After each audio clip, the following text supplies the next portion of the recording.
Bonjour les amis, nous sommes le vendredi 3 avril 2020. Suite à mon émission d'hier où j'annonçais le décret de loi autorisant l'utilisation du Rivotril pour les patients dans les EHPAD, ce qui équivaut à leur donner la mort. Je m'attendais ce matin, en ouvrant la presse, à voir le scandale éclater partout. Rien. Hier, le Premier ministre est passé au JT de 20h. Les journalistes ne lui ont posé aucune question. Donc, ce qui prouve complètement la connivence entre les médias et le gouvernement, quoi. Le gouvernement impose aux médias ce qu'ils doivent dire et ce qu'ils ne doivent pas dire. Vous êtes beaucoup à me parler de censure qui ont lieu en ce moment sur les réseaux sociaux. C'est normal. Ils maîtrisent l'information. J'ai aussi l'impression que vous cherchez un sauveur qui va venir comme ça et hop, rétablir la situation. Il n'y aura pas de sauveur. Le sauveur, c'est vous. C'est vous tous ensemble. C'est vous tous ensemble de mettre la pression sur votre député de circonscription. Vous savez, le gars ou la nana qui vient sur les marchés, saluer, chercher des voix, bah là, il va falloir mettre la pression dessus pour savoir qu'est-ce qu'ils font. Qu'est-ce qu'ils font sur le scandale des masques? Qu'est-ce qu'ils font sur le scandale des tests? Qu'est-ce qu'ils font sur ce horrible scandale du Rivotril? Qu'est-ce qu'ils font sur le terrible scandale sur l'hydroxychloroquine? Ces 4 points, c'est amplement suffisant. Vous avez assez de preuves étayées. On va commencer par la Rivotril. Donc, le seul article que j'ai pu trouver vient d'un magazine France-Israël. L'autorisation restante du Rivotril en France face au corona, aider les personnes âgées ou à les tuer, et évidemment à les tuer. Le seul parlementaire qui a réagi, c'est Meyer Habib, député de la 8e circonscription des Français établis hors de France, vice-président de la Commission des Affaires étrangères, qui a fait une lettre ici. Vous la trouverez sur son compte Twitter, daté du 2 avril. Objet, décret 2020-360, légalise-t-il à titre temporaire l'euthanasie dans le cadre de la lutte contre le Covid-19. Donc il demande d'abroger cette mesure assouplissant la délivrance du Rivotril injectable.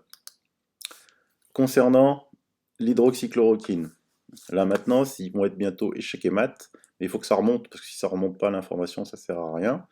Donc ici, vous avez sur Business Bourse, l'hydroxychloroquine considérée comme le meilleur traitement pour le coronavirus par une étude internationale de plus de 6000 médecins, source Washington Times.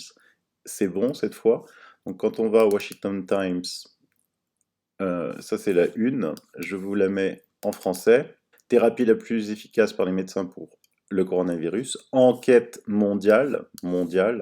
Un sondage international de plus de 6000 médecins publié jeudi a révélé que le médicament antipaludique hydroxychloroquine était le traitement le plus apprécié pour le nouveau coronavirus. L'enquête menée par la société Sermo, une entreprise mondiale de sondage sur les soins de santé auprès de 6227 médecins dans plus de 30 pays, a révélé que 37% des personnes qui traitent des patients du Covid-19 ont évalué l'hydroxychloroquine comme la thérapie la plus efficace parmi une liste de 15 options. Il y a aussi l'azithromycine qui est citée dans cette liste. Et donc le plaquenil. Donc là maintenant il ne fait aucun doute. Du reste, il suffit d'écouter maintenant ce qui se passe. Je vous mets une pétition en ligne faite par les médecins que je mettrai dans le descriptif et que si votre bon cœur vous en dit, vous signez. Vous aussi, vous la montrez à votre médecin. Dans l'émission d'hier, je vous ai montré comment, si vous en avez besoin, pas d'automédication, une fois de plus, je le répète, vous avez le droit, c'est là aussi vous qui êtes votre propre sauveur, de demander le traitement hydroxychloroquine plus azithromycine tel que spécifié par l'IHU de infection de Marseille. Madame, monsieur, bonjour. Je suis médecin de terrain depuis 30 ans et je n'ai jamais vu un scandale aussi énorme. Contre le nouveau coronavirus, il existe un médicament très prometteur, l'hydroxychloroquine, appelé aussi plaquenil. Les Chinois en ont vérifié l'efficacité dans plusieurs études et l'ont recommandé à leurs médecins. La Corée du Sud l'utilise massivement avec d'excellents résultats contre l'épidémie. L'État marocain a décidé de donner ce traitement à tous les malades et les résultats épidémiologiques paraissent positifs. Le professeur Raoult, à Marseille, a des résultats préliminaires très encourageants avec ce médicament, surtout quand il est associé à un antibiotique, l'azithromycine. Même le directeur général de Novartis, un grand laboratoire pharmaceutique suisse, a déclaré que l'hydroxychloroquine est le plus grand espoir de traitement contre le coronavirus. Et pourtant, depuis le 26 mars, la France interdit à la plupart des malades de bénéficier de ce traitement. Le 26 mars, le gouvernement a pris un décret qui m'interdit à moi, comme à tous les médecins de terrain, de prescrire ce médicament prometteur aux patients victimes du Covid-19. C'est un scandale inimaginable. Les médecins généralistes pourraient sauver des vies, mais on les en empêche. Les médecins généralistes pourraient éviter des milliers d'hospitalisations, mais on les en empêche. Les médecins généralistes pourraient même contribuer à permettre une sortie plus rapide du confinement, mais on les en empêche.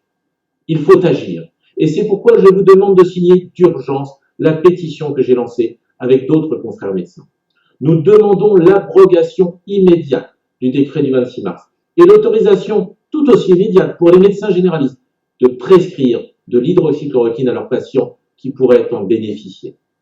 Je rappelle que l'hydroxychloroquine est un médicament très sûr. Des dizaines de millions de patients en ont pris tous les jours pendant des années avec une excellente tolérance dans la majorité des cas.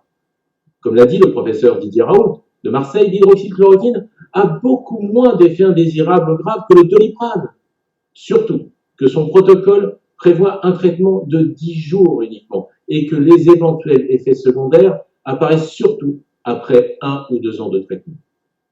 Jusqu'au mois de janvier 2020, il était même en vente libre en France. C'est peu dire s'il était considéré comme sans risque par les autorités.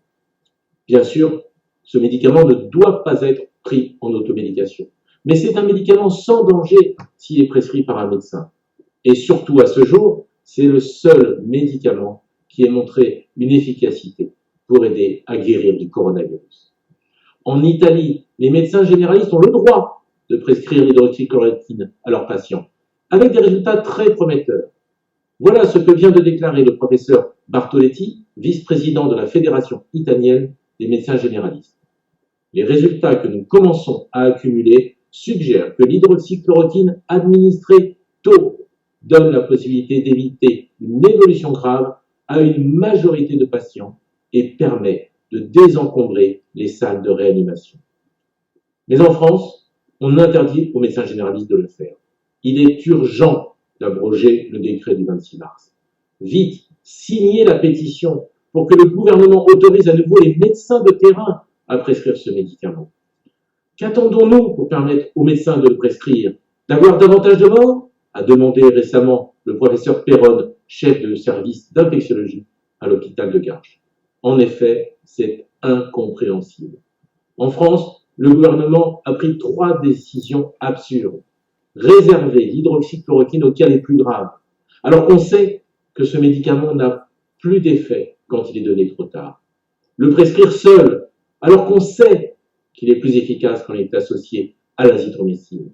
Et réserver l'hydroxychloroquine aux médecins hospitaliers, alors que c'est justement pour éviter l'aggravation des malades et leur hospitalisation que ce médicament semble le plus utile. Partout dans le pays, les médecins de terrain sont en train de s'indigner. Dans les Yvelines, le docteur Riba a lancé un coup de gueule dans la presse. On vient de me retirer le droit de délivrer une ordonnance d'hydroxychloroquine que je prescrivais à mes patients rhumatisants depuis 40 ans. Une molécule que j'ai avalée pendant plus d'1 mois contre le paludisme lorsque je me suis rendu en Haïti après le terrible tremblement de terre de 2010. En Alsace, c'est un collectif de médecins qui demande l'autorisation de le prescrire pour les personnels soignants, qui sont en première ligne. Les médecins vous demandent le droit d'aller au front et d'enfoncer la première ligne du virus, ont-ils déclaré publiquement. Même l'ancien ministre de la Santé, M. Philippe Douste-Blazy, a appelé le gouvernement à abroger le décret du 26 mars et libérer la prescription d'hydroxychloroquine. Pour l'instant, le gouvernement fait la sourde oreille. Voilà pourquoi nous devons être des millions à signer cette pétition de toute urgence.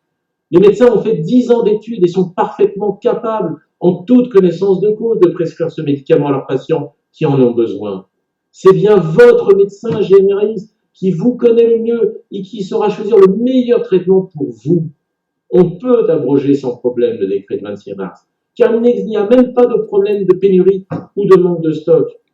Sanofi, le fabricant du Plaquenil, a déjà mis 300 000 boîtes à disposition des Français. Et nous attendons du gouvernement qu'il ordonne au plus vite sa production en plus grande quantité. Imaginez qu'une seule boîte suffit par patient pour un coût de 5,19 €. Donc 300 000 patients pourraient déjà être soignés pour un coût dérisoire. Alors qu'est-ce qu'on attend? Pourquoi la France persiste-t-elle à conserver ce décret désastreux? La raison est que les experts qui conseillent le gouvernement sont totalement déconnectés du réel, de la réalité du terrain que nous vivons, nous, médecins généralistes. On peut aussi s'interroger sur leurs éventuels conflits d'intérêts. Beaucoup ont été rémunérés d'une façon ou d'une autre au cours de leur carrière par des laboratoires qui vendent des traitements bien plus coûteux que l'hydroxychloroquine.